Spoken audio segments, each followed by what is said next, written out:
Sindh festival जंहिं जंहिं शहर में लॻो आहे उहो उन शहर जी तारीख़ जो सभ खां वॾो ऐं कामयाब मेलो साबित थियो आहे।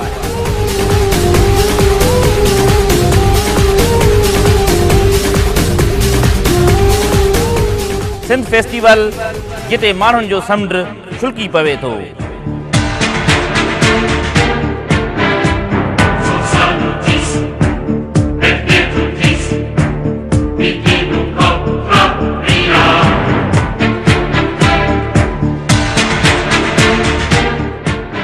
हिन मेले में अहिड़ी कहिड़ी मक़नातीसी कशिश आहे जेका लखे माण्हुनि खे छिके हिक जाइ ते मेड़े मुठ करे थी।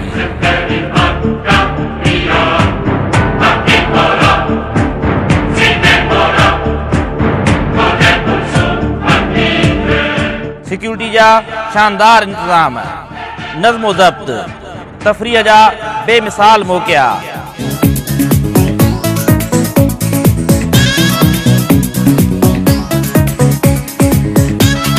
ॾेही ऐं परॾेही कंपनियुनि जा स्टॉल,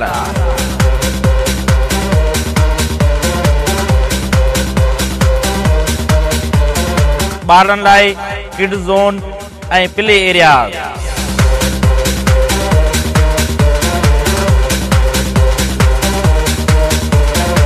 मौत जा खूह ऐं सर्कस, लज़ीज़ ऐं उम्दन खाधनि समेत उहो सभु कुझु जंहिंजी तव्हांखे तलब ऐं तमन्ना रहंदी आहे। औरतुनि ऐं ॿारनि लाइ घर जहिड़ो माहौल ऐं ॿियो घणो कुझु।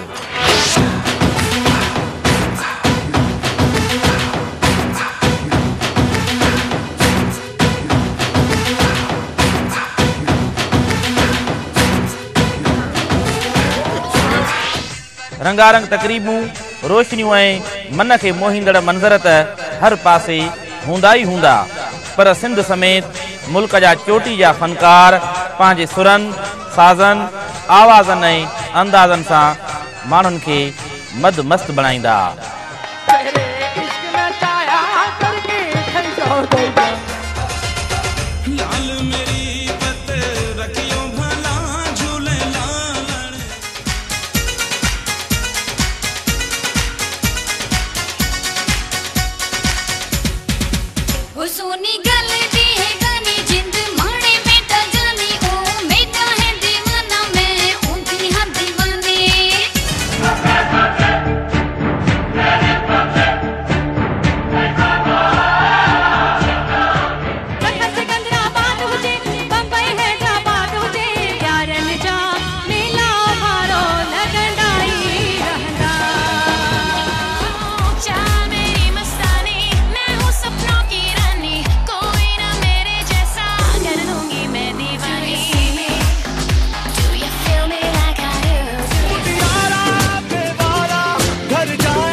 जलवा सब जानी ही रंग असां जो आ, ही धरती पंहिंजी आ, ही रंग असां जो आ, हर वाट असां जी आ, हर रंग असां जो आ, ही मुरली मोहींदड़ ही जंग असां जो आ, देह खे पर देह ॾींदा पिया वञूं, सिंध खे संगीत ॾींदा पिया वञूं।